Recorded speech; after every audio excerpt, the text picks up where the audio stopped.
القعقاع وصاحبه. أولا وقبل كل شيء الله يرحمه ويسكنه فسيح جناته. ثانيا الشوية المطبلين والمشاهير حقنا الذي يلصق المنشور ونشر، هذا صاحبه الذي اتهموه انه شل الجوال. شاهدوا المقطع حقه وهو يحلف ان لا هو داري ولا شيء، يعني مثلا الآن تسمعني؟ أيوة هذا كتاب الله صح؟ أيوة. والله العظيم الباري الحين يوم موقف إذا لا علم ولا عقل ولا العلم من الذي بزع حساب القاع ولا من اللي مفتري ولا بزيد التلفون ولا أنت عارف وينه يعني من هذاك اليوم، ولا بزيت التلفون ولا أنا عارف بين التلفون ولا أنا داري.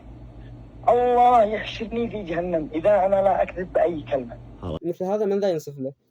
احنا من شعب، احنا شعب حق شوية لايكات، يعني المهم ان احنا نستفيد 4 متابعين شوية لايكات نشوه لنا سمعة الناس ونكذب لنا على الناس.